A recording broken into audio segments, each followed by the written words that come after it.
Bonsoir Alphonse Moussouli. Bonsoir vos vigilants, bonsoir à tous. Bonsoir Nelly Dodino. Vigilant avancé, bonsoir, auditeurs, auditrices de Soleil FM, bonsoir. 29 universités privées sont autorisées à ouvrir leur porte à la rentrée prochaine contre 103 qui fermeront. Eh bien, c'est l'un des fruits des réformes mises en œuvre dans le secteur des universités privées au Bénin par le pouvoir talon. Un acte irresponsable, avez-vous dit, Sylvain Adekpeju Akindes, vous êtes notre invité ce soir. Vous êtes professeur d'université à la retraite, ancien ministre. Mais pourquoi qualifiez-vous une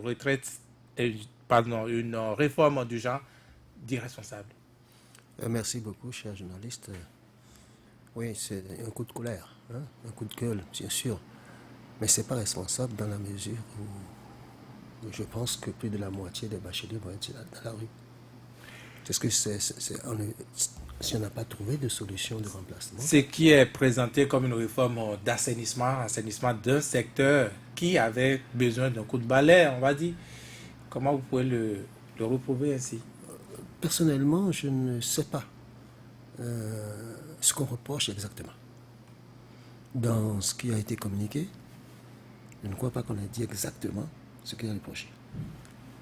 Et quand vous retrouvez là-dedans des gens qui ont été démêlés à partir de l'MD, vous dites c'est pas un problème de compétence. Et quand vous en connaissez certaines qui sont à la pointe de la formation professionnelle, vous posez des questions. Qui sont quand même fermées aujourd'hui. Oui. Voilà. Mais il y a quand même des critères qui ont amené, n'est-ce pas, à ce résultat-là. Vous parlez de certains qui sont à la pointe de la formation. Entre autres critères, il faut avoir au moins 75% de personnel enseignant qualifié, disons, autorisé à enseigner dans les universités. Ce que ne remplit pas ces universités fermées ou certaines de ces universités. C'est possible, mais je ne suis pas informé. Je ne peux pas opiner sur ce que je ne sais pas. Je ne peux pas deviner ce qui n'existe pas. Et puis moi, mon point de vue n'est pas tout à fait celui-là. Vous savez, quand j'ai dirigé le CPU pendant plus de 10 ans, et ceux qui en sont sortis ont eu du mérite jusqu'à aujourd'hui. Et ce qui était important pour moi, c'est de savoir que c'était une relation, c'était une structure de formation professionnelle. Et que quelqu'un qui n'a jamais appris à faire la dactylographie et au secrétariat ne peut rien enseigner à un secrétaire. Celui qui n'a jamais été dans une entreprise ne sait pas quel est le rôle que joue quelqu'un qui a fait un bac plus 3 dans une entreprise. Il ne sait pas. Il n'a jamais fait ça. Il sort de l'université, il fait des recherches, et puis il devient enseignant, et on dit qu'il est qualifié. La question de qualification est extrêmement importante. Qualifié en quoi? Je prends très simple. Hein. Vous prenez une machine-outil. Vous pensez que c'est un ingénieur qui est qualifié pour utiliser et pour apprendre à utiliser une machine-outil? Non. C'est celui qui l'utilise tout le temps, qui peut transmettre cette manière de faire. Parce que ce qu'on cherche, c'est agir sur la nature pour répondre aux besoins des hommes et de l'humanité. Et non pour faire plaisir à l'esprit, à la théorie. C'est pour ça que je dis, qualifier, il faut d'abord savoir ce que c'est. Voilà. Donc je ne peux pas, a priori, c'est mon point de vue personnel, compte tenu de ce que j'ai vécu, compte tenu des éléments qui sont ma possession. Ce que vous avancez, c'est par rapport au dosage d'enseignants, disons, de théorie contre ceux-là qui sont requis pour des professionnels qui sont également enseignants? Je ne sais, dans l'ignorance des raisons profondes de l'analyse de chaque cas, je ne suis pas à mesure d'émettre une opinion péremptoire, n'est-ce pas, de façon définitive. Je dois dire, pour ce que je sais, il y a eu des erreurs extraordinaires. D'autant plus que des établissements qui sont fermés depuis 2 ans, on les aligne aussi. Donc, il y a des choses. On peut dire, voyez-vous, je vous enlève l'autorisation de former des gens à la licence ou au master, de délivrer des diplômes comme ça. Mais ça, c'est sur des choses précises, sur des formations précises. La personne peut être très compétente dans une formation et pas du tout dans une autre formation. Vous pouvez lui retirer la capacité de former dans toute sa formation-là et réserver là où sa compétence est évidente. C'est pour ça que je dis que ce n'est pas responsable. Ce qui est, j'aurais pu dire, ce n'est pas responsable. Au lieu de dire c'est irresponsable. C'est irresponsable, c'est plus dur que c'est pas responsable. c'est pas responsable. Malheureusement, hein, ceux qui portent cette réforme ne sont pas sur ce plateau, pourtant invités. Le directeur, n'est-ce pas, des établissements privés d'enseignement supérieur, le professeur Doudi Amouzouvi, a pourtant promis être là, mais finalement, il ne se sera pas déplacé, sans doute par défaut, n'est-ce pas, du quitus de sa hiérarchie, enfin, d'après ce qu'il nous disait, oui. Je ferai une observation. Oui. C'est normal qu'il ne soit pas là. Ah oui, et pourquoi? Oui, je suis un individu. Vous prenez un responsable d'une structure officielle pour discuter avec un individu. Ça ne paraît pas être bien équilibré. Vous êtes un individu, pourtant vous avez émis une opinion qui fait la vague dans les journaux. Oui, ça ne suffit pas. Pour que, en tant que directeur, ils viennent pour ça. Ça ne me paraît pas indiqué. Moi, si j'étais directeur, je ne le ferais pas. Je ne le ferais pas. Je voudrais qu'il y ait un directeur ou un employeur qui vienne dire « je ne suis pas d'accord » ou que je prenne quelqu'un qui est responsable d'un établissement d'enseignement supérieur et on le confronte avec... Oui, là, à la limite. Moi, je ne suis rien du tout. Même si j'ai été, mais aujourd'hui, je ne suis pas. En attendant, c'est votre opinion de rien qui prospère, hein, à défaut des explications officielles donc, de la direction des établissements privés d'enseignement supérieur. Dis-nous, est-ce que cette réforme, il ne la fallait pas, est-ce qu'il n'avait pas vraiment ce besoin d'assainissement de ce secteur? Oui, il fallait assainir. On a vu ça prolifère, hein, les écoles, chaque année ça s'ouvre, les médias accompagnent la publicité et parfois on se demande est-ce que ces offres de formation sont en adéquation avec le marché de l'emploi? Parce que l'objectif de ces universités, c'est de former pour le marché de l'emploi. Parce qu'à l'UAC, nous avons beaucoup plus de filières académiques, il faut forcément passer par la thèse pour pouvoir émettre des idées, on est tout le temps dans la recherche, alors que ces universités, pour la plupart, offrent des formations professionnelles. Donc, il y avait un besoin, mais la question qu'on se posait, est-ce que ces offres de formation étaient en adéquation avec le marché de l'emploi? La deuxième chose, la prolifération. On avait posé un problème d'autorisation. Ça sortait dans presque toutes les rues. Hein. Vous avez telle université. L'infrastructure, parfois, vous écœure. Mais pourtant, c'était une université. Il fallait assainir. Mais assainir de quelle façon? De quelle manière? Est-ce qu'il faut assainir et les faire disparaître à jamais? Ou il faut assainir, comme l'a dit le ministre tout à l'heure, les garder dans leur domaine de compétences? Parce que une université qui est restée a formé pendant 10 ans, a formé pendant 20 ans, a forcément acquis de l'expérience. Et ces étudiants formés ont peut-être eu la chance de se retrouver sur le marché de l'emploi. Et donc, ont eu le temps d'expérimenter la formation qu'on leur a donnée. Du coup, on peut apprécier. Mais quand on se base, c'est vrai, on ne nous a pas donné les vraies raisons, les vraies motivations. On nous a parlé d'enseignants pas trop qualifiés. L'ancien ministre l'a démontré tout à l'heure. Est-ce que c'est la pratique ou la théorie? Est-ce que c'est rester à l'université, devenu docteur, enseignant, chercheur, qui fait de vous une personne, un enseignant qualifié forcément, face à quelqu'un qui est dans le domaine, qui est dans la pratique, qui exerce, qui pourra mieux vous expliquer. Les autres sont tout le temps dans la théorie, mais il y a une différence entre la théorie et la pratique. La preuve, vous avez eu des gens qui étaient de bons professeurs, des professeurs de rang magistral qui, quand ils exposent, vous êtes fasciné, mais une fois dans la pratique, vous vous dites, est-ce que c'est la même personne que je vois? Donc, il y a forcément des écarts entre la formation et la pratique. Deuxième chose, nous repartons de loin dans cette histoire d'assainissement. Il y a eu un bras de fer entre les autorités en charge de l'école supérieure et les promoteurs d'université. Il y a ce système LMD où on impose aux écoles de passer des tests, des examens nationaux qui ne répondent pas aux normes du CAMES. On a parlé de licence, master, doctorat, ça en système, on n'a pas parlé d'examens. Donc, on a fait des réformes. Il y a eu deux camps. Il y a eu ceux qui sont allés contre cette réforme du gouvernement pour dire, nous, on s'en remet au CAMES parce que nous sommes dans un système régional où il y a eu cette mise en conformité de la formation. Il y a des critères internationaux. Donc, c'était ça. Donc, la plupart de ceux qui ont dit non, nous n'y allons pas, nous n'allons pas composer, se sont retrouvés dans ce lot de ceux qu'on a mis de côté.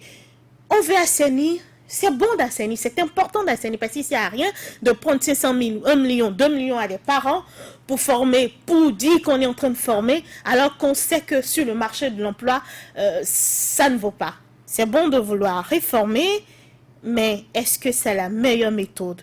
Est-ce que c'est est-ce que c'est ce qu'il faut faire? Est-ce que c'est comme ça qu'il faut faire? Encore qu'on est à la veille d'une rentrée, il y a eu de nouveaux bacheliers. Je vous ai dit, moi, j'ai fait le bac il y a 10 ans, mais j'étais assis sur les briques. Donc, c'est vrai, il y a eu quelques infrastructures. Est-ce que c'est suffisant pour recueillir tout ce monde de nouveaux bacheliers alors qu'on en fait 103? C'est énorme. C'est énorme, mais c'est peut-être le résultat d'un vrai assainissement. Alphonse Ouessoli, un instant. Ouais. Moi, je suis un peu peiné parce que est-ce que l'État a les moyens de consommer ces étudiants qui ne vont plus retrouver les bancs de leurs universités à la rentrée? Non, c'est vrai que dans le secteur, c'est un panier à crabes. Hein. Le milieu des écoles privées supérieures, c'est un panier à crabes où les enseignants se tirent entre les pattes, où on estime que quelqu'un n'est pas habilité à créer une école. Non, là n'est pas le problème. 103, c'est trop. 103, c'est trop. Quand vous prenez on a fermé 103, on en a gardé 29. Est-ce que les 29 qu'on a gardés ont les moyens de consommer les étudiants mis à la rue des 103 universités? C'est là un problème. C'est là d'abord le problème. Parce que vous fermez les écoles, okay, vous n'allez pas demander aux étudiants de rester à la maison. Ça me rappelle cette affaire de BTS sans le bac. Quand nos compatriotes allaient passer le BTS à Abidjan, l'État a dit non, désormais, il ne faut plus aller là-bas. Finalement, ça a donné quoi? Et on ferme les écoles, on ne donne pas de solution. Je ne sais pas si l'université, le campus d'Abomey-Calavi peut consommer les étudiants. Est-ce que les 29 universités qu'on a maintenues ont les moyens? Écoutez, moi, je suis allé la dernière fois à une soutenance dans une grande université qu'on reconnaît, mais les salles ne sont pas adéquates. Mais cette université-là se retrouve quand même parmi les 29 qu'on a gardées. Peut-être qu'on a fait un règle davantage, on était plus rigoureux. Nous serions davantage convaincus si on nous avait énuméré les raisons claires. En matière de formation professionnelle, ce n'est pas forcément celui qui a accumulé on peut accumuler des doctorats sans être efficace. Vous allez dans les écoles de journalisme, mais ceux qui forment les techniciens, ce n'est pas des gens qui ont des thèses en technique, c'est ceux qui sont rompus à la tâche, ceux qui ont fait des années dans des régies, qui savent manipuler l'ordinateur, qui savent, les yeux fermés, qui savent monter un son. C'est eux qui forment les étudiants en master. Parce qu'ils ont la pratique, ils ont l'expérience.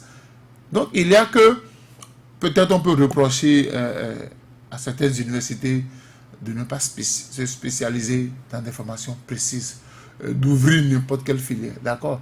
Mais du coup, fermer à quelques semaines de la rentrée, encore que l'État ne consomme pas tous les étudiants. L'État ne consomme pas. Moi, j'attends de voir que fera-t-on de ces étudiants? Parce que dans ces universités, il y a des gens qui passent en année de licence. Va-t-on leur dire, votre école n'étant pas agréée, vous reprenez de la première année? Parce que c'est ça là, le vrai problème. Votre fils a fait première année, deuxième année, il passe en licence. Voilà que l'université dans laquelle il étudie, elle a été fermée.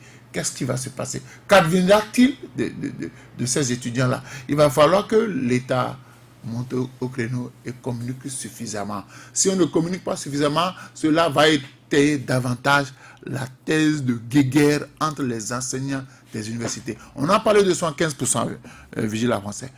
Écoutez, si on parle de... Il faut avoir dans votre personnel, il y en a combien?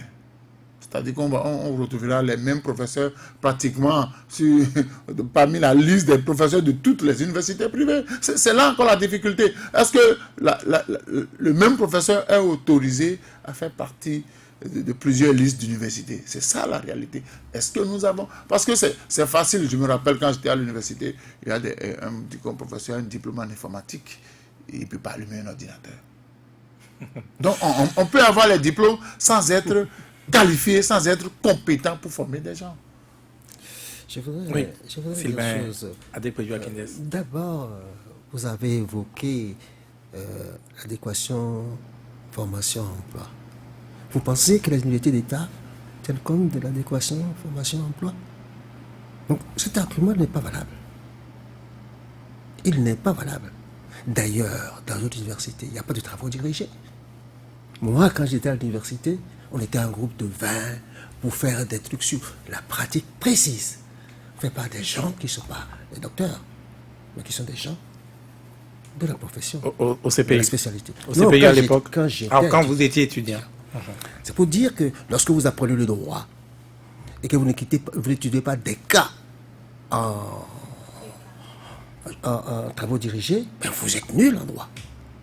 Vous avez seulement répété des choses. Ça n'hésite pas dans nos universités. Il paraît que ça change petit à petit. Tant mieux. Deuxième chose, s'il y a 103, comment ils ont ouvert? Est-ce qu'ils ont eu des autorisations? C'est la première question qu'on doit se poser. Est-ce que toutes ces universités-là ont eu des autorisations?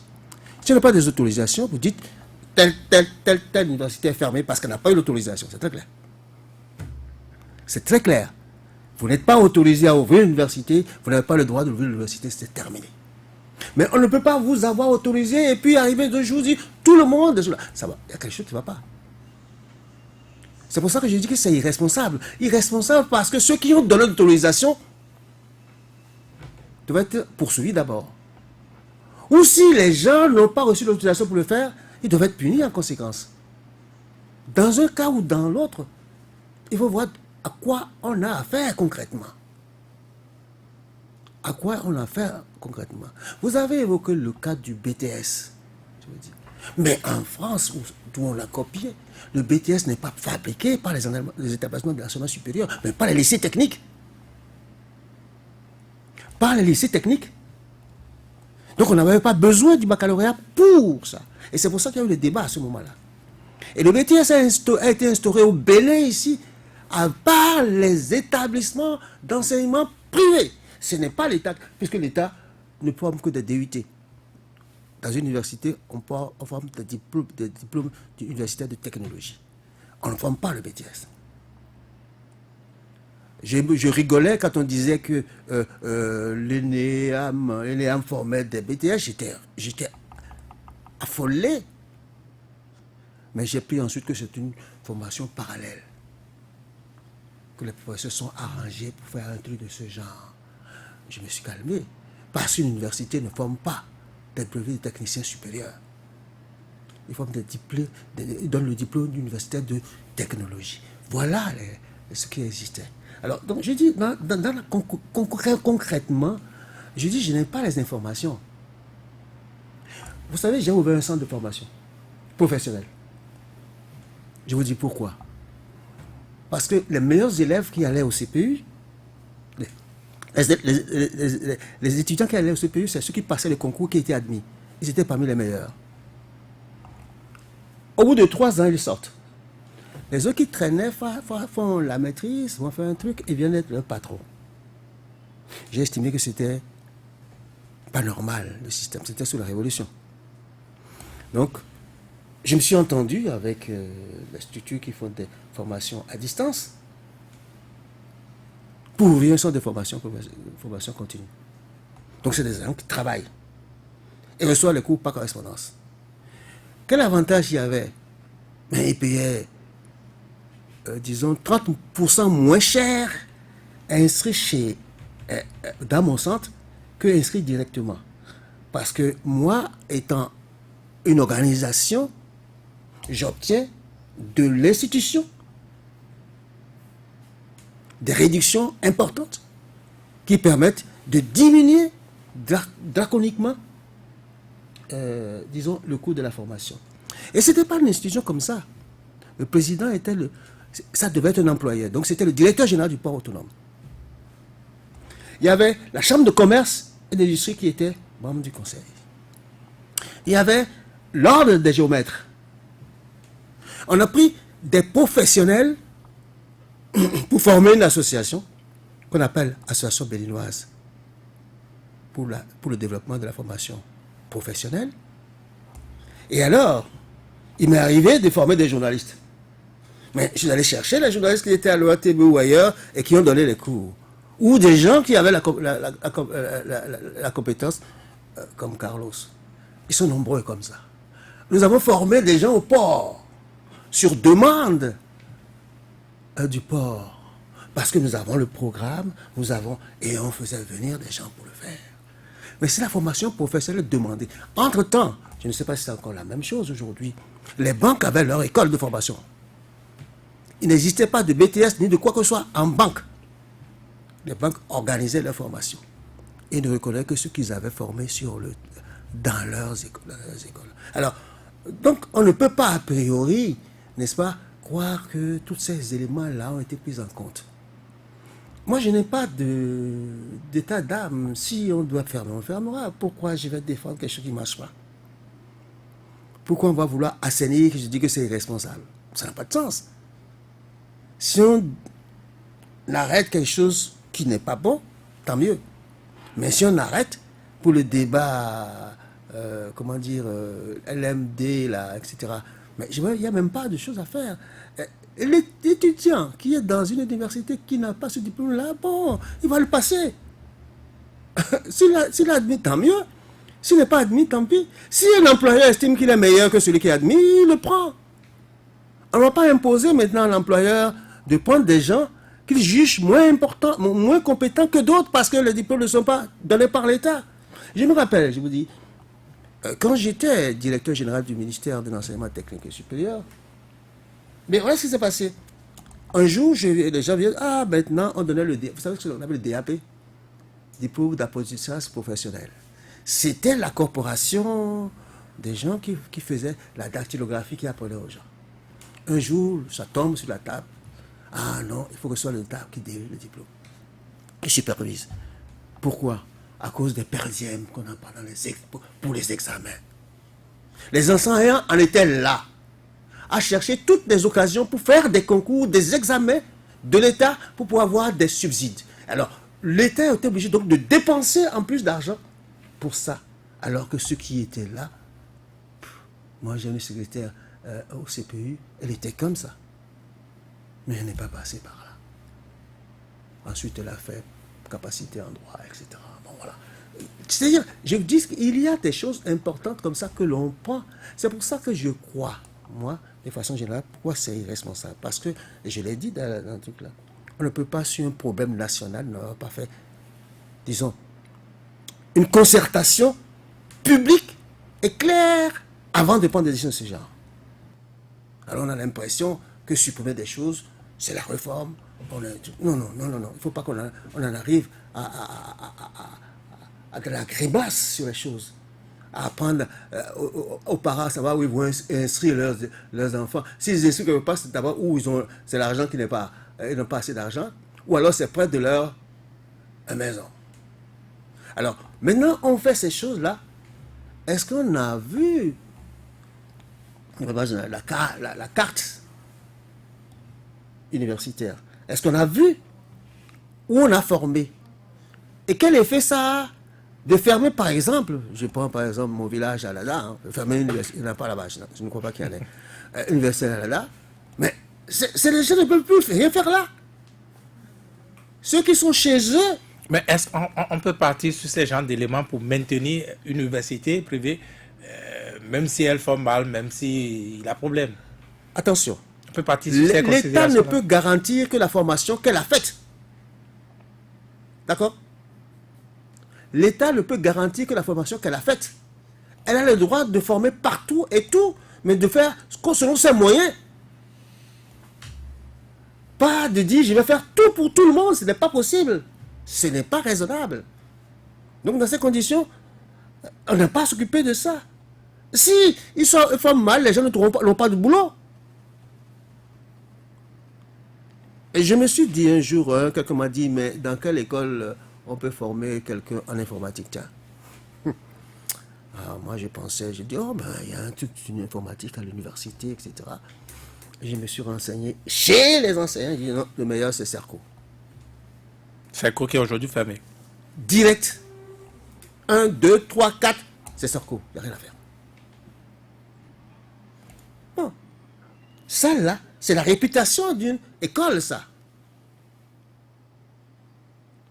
Je ne suis pas, disons, convaincu, enfin, je ne sais pas si leur appréciation est juste, je ne sais pas s'ils ont des intérêts particuliers qui les ont amenés là, je ne sais pas.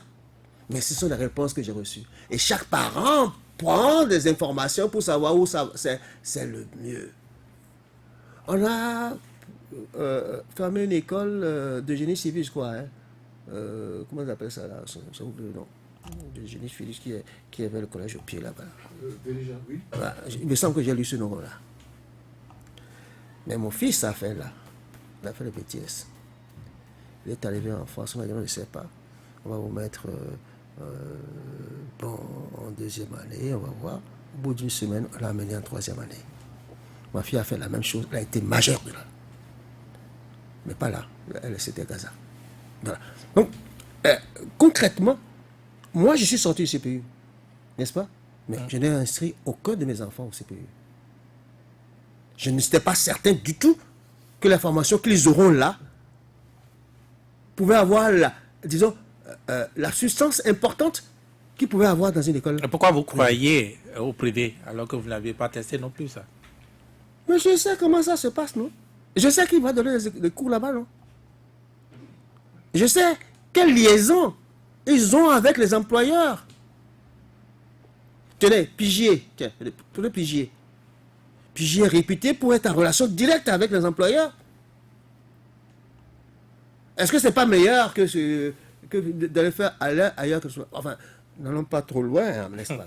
Moi, je dis, ces questions-là sont si importantes. Moi, je ne détiens pas la lumière éternelle et définitive et la meilleure. Mais je considère que pour une question aussi nationale, à ce point-là, on ne reste pas en catimini pour prendre des décisions. Dites-nous, C'est ça qui est irresponsable de mon point de vue. Est-ce que d'autres considérations, on peut prendre le pas, n'est-ce pas, sur l'assainissement, oui, la bonne intention qu'on avait ou qu'on pouvait avoir au départ?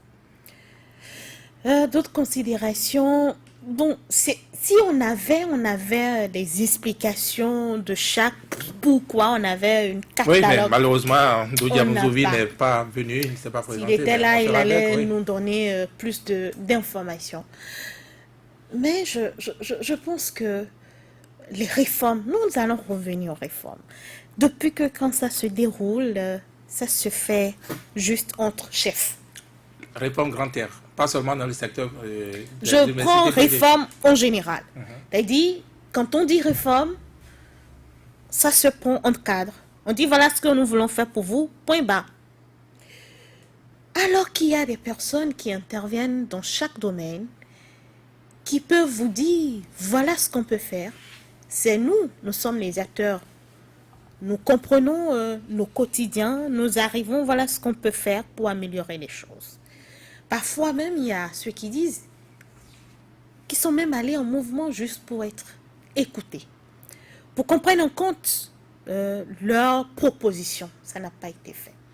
On déroule parce que on pense qu'il faut aller d'une main forte quand il s'agit d'imposer, de réformer. Mais l'impact social, on ne s'en rend pas compte forcément, on ne fait pas attention. Oui, on a fermé 103, oui, le besoin d'assainir. On a dit, on veut assainir parce qu'il y a une pléthore d'universités. Pour quelles raisons, on ignore. Mais il y a une demande qui était là et que les universités font le travail, viennent à la rescousse des universités publiques. L'État ne peut pas former tout le monde. Mais dans le même temps, l'impact social n'est pas pris en compte, n'est pas mesuré. On est à la veille d'une rentrée scolaire, d'une rentrée académique, universitaire. On a de nouveaux bacheliers. Qui va les consommer? Quelle université consommera cet effectif-là? Je sais que l'université publique, c'est déjà abondé de monde, il n'y a plus de place, et le reste, c'est l'université. Et aujourd'hui, on court pour la formation professionnelle. Vous faites le droit, il faut attendre les concours de l'État. Ou allez vous faire une tête, devenir enseignant, reprendre les livres, dites les mêmes théories, évoluer. Alors que la formation professionnelle vous donne de quoi vous auto-employer, vous êtes sur le marché de l'emploi. Être consommable tout de suite. Être consommable tout de suite. Et ceux qui forment, pour la plupart, ce sont les universités. L'impact aujourd'hui, c'est la question que je me pose. Il aurait été là qu'il aurait... Je vais lui poser la question de savoir comment on fait pour consommer le reste. Quelqu'un qui est en licence ou qui s'est inscrit en Master 1 et qui doit finir le Master 2 cette année, qu'est-ce qu'il fait? Et confirme son école. J'ai une information à vous apporter. Oui. J'ai interrogé quelqu'un. Sylvain Il m'a dit, nous n'avons pas le droit de recruter en première année l'année prochaine. Mais nous qui sommes là, nous continuons. Je vous donne l'information que j'ai reçue des gens qui sont concernés. Maintenant, et ceux qui ont fait, ceux dont on a fermé les universités. Voilà. Donc, je suppose que cet aspect-là a été pris en compte. C'est pour ça que je vous donne l'information en même temps, parce que moi, je me suis... Donc, il a une transition prévue quand même. Je suppose. Merci. Oui, Nelly Doyin. Oui, et je disais, voilà les réformes. C'est important de discuter avec le partenaire. C'est important de voir l'impact sur les choses. On déroule un programme, on déroule sa vision des choses, mais parfois on doit pouvoir écouter les autres et se demander est-ce que notre vision telle que nous la déroulons, elle est la bonne? C'est la meilleure méthode de le faire. Et malheureusement, ceux qui aussi doivent pousser à la réflexion, nos cadres, ne font pas, je ne dirais pas ne font pas le travail, mais n'arrivent pas à dire non à l'autorité pour dire voilà, oui chef, je comprends ce que vous voulez faire, mais si nous faisons ça de cette façon, d'une autre manière, on aurait à gagner, on aurait moins à créer d'ennuis, on aurait. Malheureusement, les cadres béninois n'arrivent pas à faire ça. Oui chef, d'accord chef, ils sont les mêmes à dérouler un programme aujourd'hui, à prendre des sanctions. Les mêmes reviennent sous un autre régime, disent autre chose, font autre chose. Et puis, on est dans la routine. Et je dis, la formation, ce n'est plus qu'une affaire d'université. Et c'est ce qui fait que les gens courent vers les titres. Hein. Tout le monde veut être agrégé, tout le monde veut être titulaire. Parce que c'est ça qu'on vend, le titre. Alors qu'il y a des gens qui sont là pour faire de la production, pour produire de l'homme. Aujourd'hui, on est là à consommer. Tout ce que les autres envoient, on est là pour consommer. Nous voulons consommer. Nous vivons à l'aide du numérique sans jamais penser à comment assembler un téléphone portable. Ceux qui peuvent faire ça, c'est ceux qui passent par la formation professionnelle. Ce sont des ingénieurs. Nous ne consommons, nous ne faisons que consommer. Parce que ceux qui doivent faire le travail sont tout le temps à l'université pour courir après les titres. Vous êtes journaliste, vous faites votre travail. Dès qu'on va vous inviter à donner les cours de journalisme dans une université, on vous dira que vous n'êtes pas qualifié. Alors que vous êtes dans le domaine depuis 20 ans. Et c'est ce que vous faites tous les jours. Mais on va préférer quelqu'un qui a le titre de docteur, de professeur agrégé de ceci. C'est ça le problème. On a continué dans le même système du colon où eux-mêmes, ils ont compris que les terminologies, les titres, ça ne vaille pas. Ceux qui sont professeurs chez eux, c'est ceux qui font de la recherche pour répondre à un problème, pour trouver une solution à un problème de la société. Et c'est tout. Vous faites votre histoire, vous faites la recherche, vous vendez le brevet à quelqu'un d'autre qui répond au marché, qui fait son travail, vend le truc, et puis on a solution à un problème. Mais chez nous, oui, c'est le titre. Ces docteurs de Mondelez qu'ils ont eu le temps déjà de réfléchir à comment nous allons transformer nos tomates, comment nous allons lutter contre ces petites bestioles qui dérangent le cultivateur dans son champ. Posez-le la question. Posez-le la question. Mais le Bénin, c'est d'abord les titres. Aujourd'hui, tout le monde court pour être qualifié, professeur agrégé, et ça s'arrête là. Le vrai problème est là, le marché de l'emploi, la formation, la production. Nous sommes allés à la TICAD. Les gens veulent voir ce dont nous sommes capables. Est-ce que vous avez la possibilité de produire? L'entrepreneuriat, la technologie, qu'est-ce que vous en avez? Parce que ceux qui vont vous financer doivent pouvoir savoir dans quel secteur il faut financer. N'avons-nous pas envie de transformer notre coton, porter le coton béninois? Mais ça ne passe pas par l'agrégation à l'université, non. Ça passe par ceux qui sont capables de monter des machines, d'arriver à faire des designs. Tout ça là. C'est la formation professionnelle. Et je pense qu'il faut revoir les choses. Malheureusement, il n'est pas là. On espère peut-être le retrouver dans d'autres émissions pour qu'il nous explique plus les raisons pour lesquelles ces universités sont désormais fermées et comment l'État pense consommer la masse d'étudiants, les nouveaux bacheliers et ceux qui sont déjà dans le secteur. Alphonse Moïsoulé. Non, moi, je suis un peu... Il n'est pas là pour qu'on discute. Le professeur de Diamonsouvi. Le professeur de Diamonsouvi, il nous écoute, il va certainement vouloir exercer son droit de réponse, apporter des clarifications.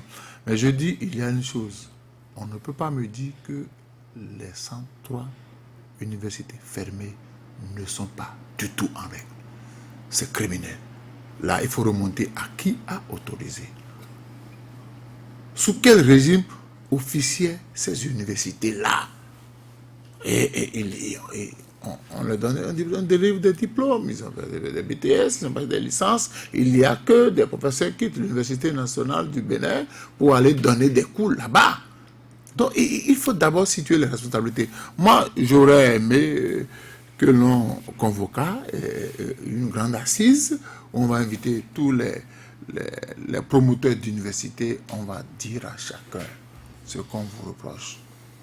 Mais fermer comme ça, l'État peut fermer et s'en foutre, mais ce sont les parents. Parce que vous avez investi sur votre enfant sur 2 ans, il passe en 3e année, son université est fermée. Est-ce que parmi les 29 qu'on a gardés là, est-ce qu'il y a une université qui est prête à le récupérer pour qu'il continue son cursus en licence? Il n'y a qu'il faut régler ça. Qu'il faut régler ça. Mais je voudrais bien qu'au niveau de notre État, qu'on arrête avec la formation théorique. J'ai toujours donné un exemple. On parle de lycée technique. Dans Cotonou, l'État n'a que 2 lycées techniques. Le lycée Koulibaly et celui de Kondéo. Dans un État sérieux, où on dit qu'il faut former les gens. On est passé dans les collèges, on a sensibilisé les enfants. On a voulu que tous les enfants aillent vers l'enseignement technique. Mais l'État lui-même n'a que 2 lycées techniques dans Cotonou, Koulibaly et Kondéo. Le reste qui va consommer ça. Et alors que l'État a le droit, c'est le devoir pour l'État de nous former. Nous avons droit à l'éducation, nous avons droit à la formation et c'est le premier rôle de l'État. Moi je dis c'est bien d'assainir, tout le monde est d'accord pour l'assainissement, mais il faut aller étape par étape. Parce que je dis les 29 là, si nous allons faire une enquête dans les 29 universités, il y a des salles de classe qui ne sont pas adéquates pour la formation. Il y en a qu'on a gardé. Donc il faudrait que l'État prenne ses responsabilités. Sylvain Adekpeju Akindes, ne faut-il pas laisser les choses se faire, cette réforme-là, disons, livrer sa pertinence? Voyez-vous, je ne suis pas dans la démarche de critiquer pour m'amuser. Je suis dans la démarche de donner mon point de vue sur un certain nombre de questions, pas sur toutes les questions. On a dit tout à l'heure, j'ai informé la dame. Nelly Dodino. Oui, adéquation, formation, emploi. D'accord. C'est vrai dans cette mesure. Les 4/5e de ces universités, c'est le marketing, comment on appelle ça, communication, des trucs comme ça, là, c'est tout. Mais pas formation professionnelle réellement. Donc je ne peux pas me plaindre, je ne peux pas dire qu'il y a un décalage entre la formation et le marché de l'emploi. Mais cette question-là, ça se résout à ce niveau ou bien depuis le collège? Voyez-vous, la réflexion sur le système éducatif ne peut pas se faire à un niveau comme ça, à l'air. Si, dès la classe de seconde, il n'y a que, disons, 10% des gens qui vont dans les matières qui ont de l'avenir à l'université, les autres feront quoi? Ils iront dans ce genre de bateau-là. Donc on ne peut pas faire une réflexion sur un pan du système éducatif et dire qu'on fait des réformes. Ce n'est pas des réformes. Si on doit faire des réformes à ce niveau-là, elles doivent être liées à la réforme qu'on fait en bas. Et de façon à ce que tout cela se rejoigne à un moment donné. Vous savez, je ne sais pas si vous avez su ça, en pleine année, après 3 mois, on a renvoyé des gens des écoles à l'université. Vous savez ça? Parce qu'ils n'ont pas eu 11 et demi avant d'y aller. Et ce n'était pas un critère au départ. On les a foutus dehors. Je dis que c'est criminel, ça. C'est criminel. Parce que les gens auraient pu aller ailleurs, auraient pu faire des trucs. 3 mois après, on les sort de là. Et ils ont payé. Alors, il y a un problème. Il y a un problème réel. Je dis incompétence. C'est peut-être dur de dire ça, hein, mais de légèreté dans la réflexion sur les choses. Alors, moi je dis, c'est ça qui est la question la plus importante. Qu'il y ait des réformes, c'est normal, on fait un diagnostic. Mais le diagnostic ne se fait pas sur le nombre. C'est comme on a dit, il y a beaucoup de partis. Mais c'est un diagnostic, ça. Si on dit, ils sont régionalistes, là c'est un diagnostic. N'est-ce pas? Si on dit, oh, ils ne seront pas représentés partout, oui, c'est un diagnostic. Mais on dit le nombre. Et on compte, c'est toujours comme ça. Ceux qui sont déjà hors circuit depuis, on les compte comme, faisant pas exactement comme on fait pour les écoles. On a formé des écoles depuis, et on les reprend maintenant pour dire qu'on a formé ça. C'est comme si le nombre de choses qu'on a fermées à un moment donné était une preuve de compétence. Mais ça veut dire, c'est une preuve de laxisme. Parce que dès le départ, il fallait faire ces choses-là au fur et à mesure. Donc, je pense qu'il y a un problème réel d'approche. Je ne suis pas, n'est-ce pas, je ne suis pas là pour dire qu'il n'y a pas de raison. Je dis, Soleil FM fait un effort pour informer. Mais ce n'est pas Soleil FM qui doit faire ça seulement. Ce n'est pas le premier qui devait le faire. C'est d'abord la radio nationale qui devait faire un débat pour que les gens comprennent pourquoi on veut faire ça. On veut faire ceci, on veut faire cela. Voilà les raisons pour lesquelles... Et la population est informée. On ne veut pas vous dire, on a fermé. Moi, j'ai été surpris de dire, quelqu'un qui lit comme ça, là, j'ai donné des exemples précis. Hein. Il y avait un directeur de l'enseignement supérieur qui était parti fermer les écoles, etc. C'est réel, vous avez su ça, non? En tout cas, vous l'avez rappelé. Mais c'est des choses comme ça qu'on a vues. C'est pas sous ce régime. Hein. C'est depuis Yahi que ça a commencé. Cette manière de gérer les choses, c'est depuis Yahi. Donc ce n'est pas une histoire de... Et c'est la même personne qui fait chaque fois. Comme par j'en sais rien. J'en sais rien. Mais j'ai parlé aussi de corruption. Nous sommes au thème de cette Excuse-moi. Malheureusement. J'ai aussi... d'accord. Oui, un mot. Corruption, c'est très important, oui. Ah oui. La corruption à ce niveau-là, pour pouvoir ouvrir telle filière, vous avez l'autorisation, il faut payer. Il faut payer de manière officieuse ou officielle? Si j'étais officiel, je ne dirais pas que c'est corruption. Eh bien, c'est la fin de cette émission. Eh bien, on espère que le directeur, Amoussouvi, nous donnera cette chance au public, n'est-ce pas, de pouvoir expliquer le bien fondé de cette réforme, en tout cas sur les FM, reste toujours ouverte, n'est-ce pas? C'est la fin donc de cette émission. Merci à chacun. Merci à tous de l'avoir suivi. Merci aussi à Nelly de Dienou, Alphonse Moïsoudé. Merci à vous, Sylvain Adepodio Akindes, d'avoir fait le déplacement avec Ghislain Agwangba à la technique. Ça n'est fini pour l'intégrale de ce jour.